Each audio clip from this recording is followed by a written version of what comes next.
This is not a story about a happy life. It is a story about what happened before I learned how to survive.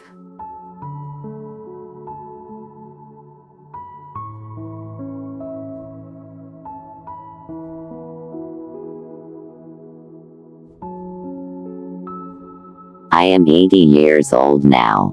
At this age, time no longer moves the way it used to. It does not run forward in a straight line like it did when I was younger. Instead, it circles around and around. It returns to places I thought I had left behind forever. It knocks on doors I thought had been sealed shut, locked tight, and forgotten. Some mornings, I wake up and my body reminds me immediately that I am old. My knees ache and complain before I even stand up from the bed. My hands sometimes tremble and shake when I try to hold a simple cup of tea. The steam rises up and I have to grip the handle carefully so I don't spill it all over myself. But my mind is still full. Too full, actually. It's full of voices I haven't heard in decades. Full of faces that belong to people who are long gone now. Full of moments that refuse to stay buried no matter how hard I try to forget them.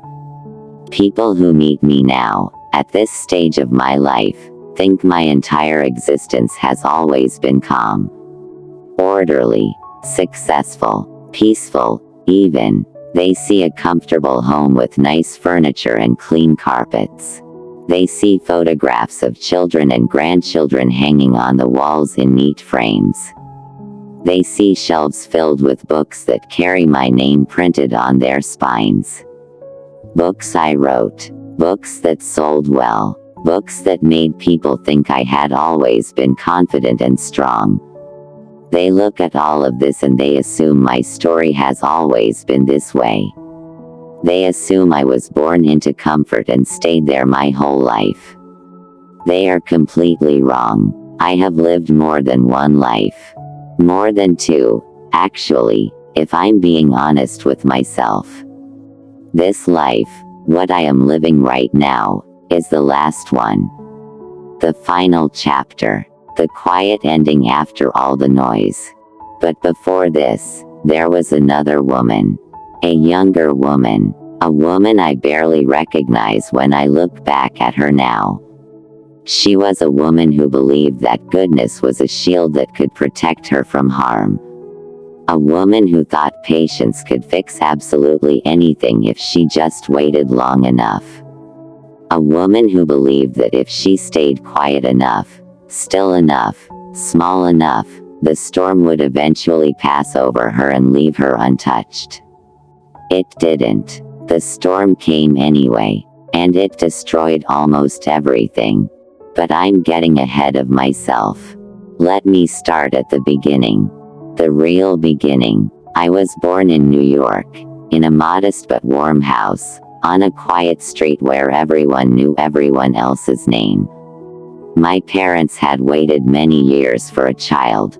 Many long years of silence in a house that felt too big for just two people. Many years of prayers whispered into the dark, hoping that God was listening somewhere up there. When I finally arrived, I arrived like a miracle. At least, that's what they always told me. I was their only child. Not because they didn't want more children.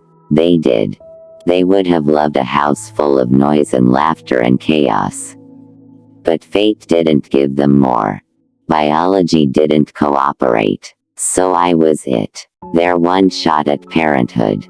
My mother used to say, God gave us only you so we would never be distracted from loving you properly. She would say this while brushing my hair or tucking me into bed at night. And they did love me properly. They loved me with everything they had. My father was a quiet man.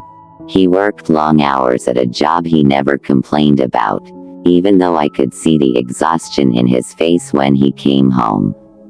He arrived every evening with tired eyes and careful smiles. He believed words should be used sparingly, like they were expensive and you had to save them for important moments. He also believed promises should be kept religiously, no matter what it cost you. My mother was warmth itself.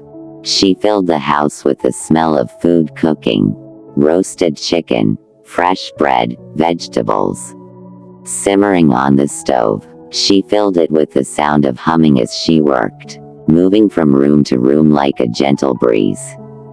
She had the soft authority of a woman who knew exactly who she was and didn't need anyone's permission to be that person. They never made me feel small. Never made me feel like I was a burden or a mistake or something they had to tolerate. In our house, I was not just a child taking up space. I was a treasure. I was the center of their universe. I grew up in a world where doors were held open for me, where my opinions were actually listened to, even when I was very young, where my fears were taken seriously instead of dismissed or laughed at.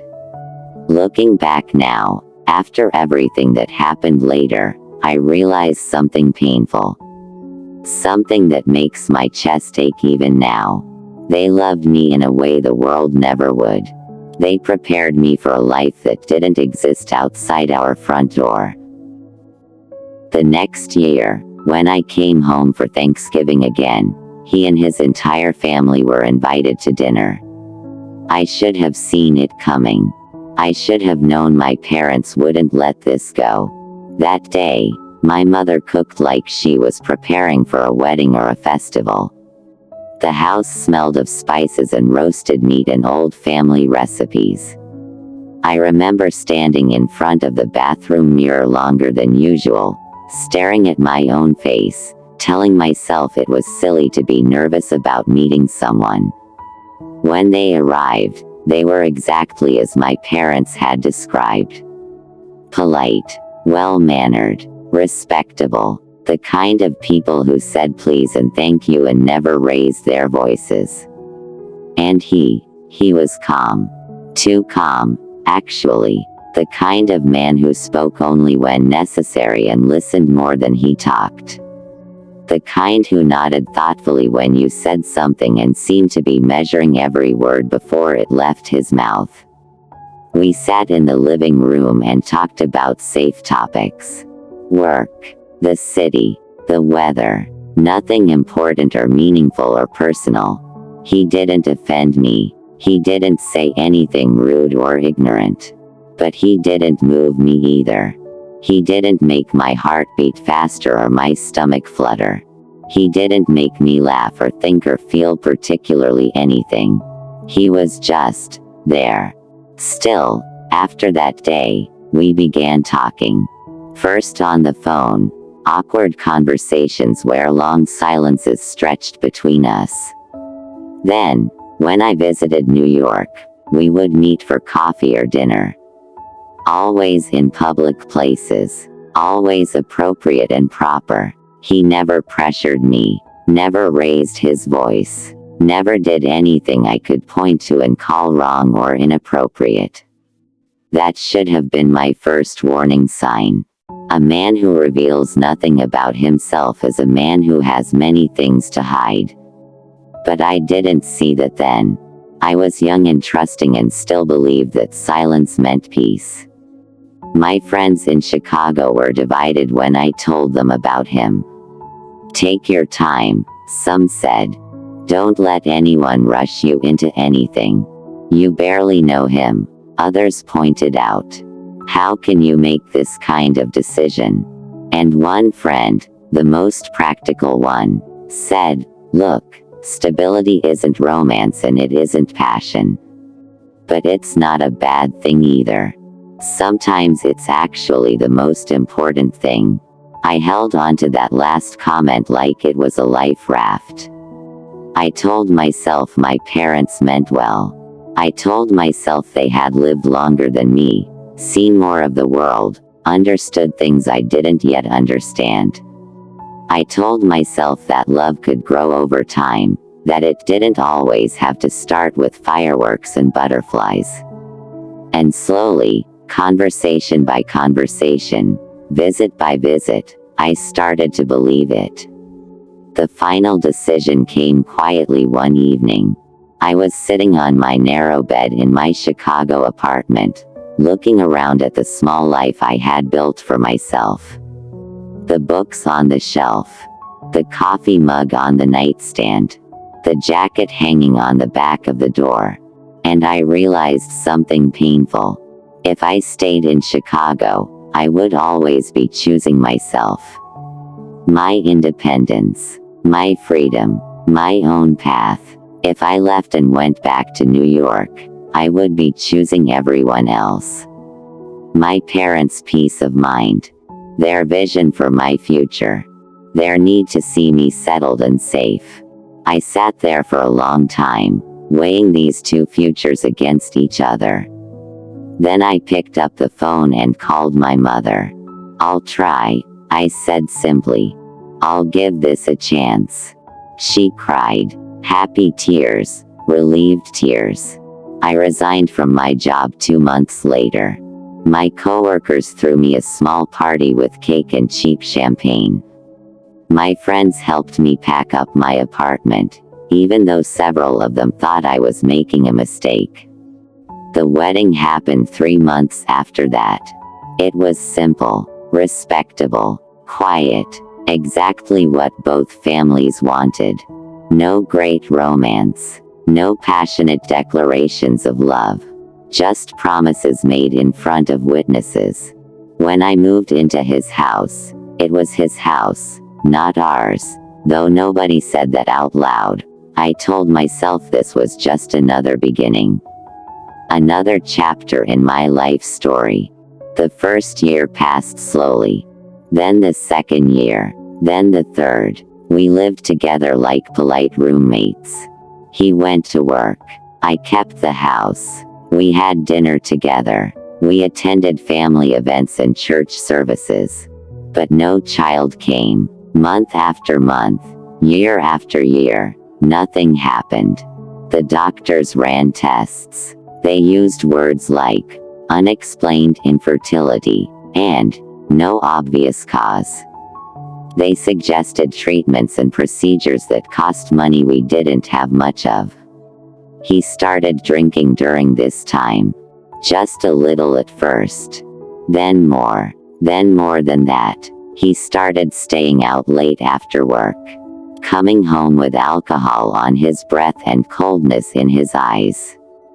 He started changing. The quiet, calm man I had married was disappearing, replaced by someone angry and resentful and cruel. I learned silence during those years. I learned how to make myself small. How to avoid triggering his temper. How to apologize for things that weren't my fault. I went through IVF treatments alone. He refused to come to the appointments.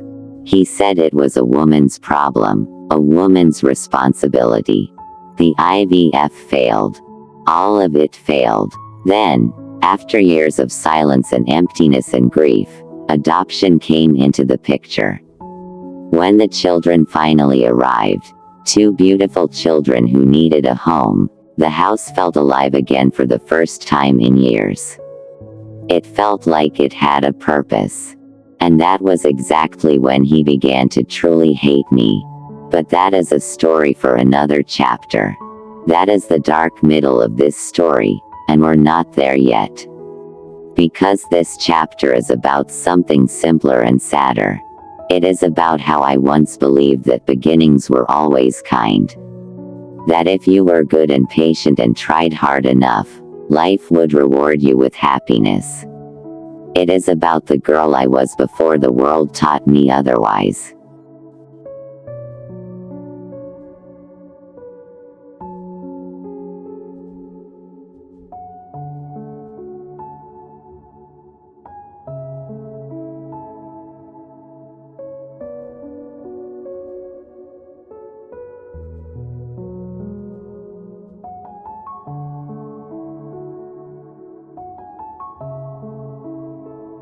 In the next chapter, You'll hear what happened when I left the only home I had ever known and went looking for my own life.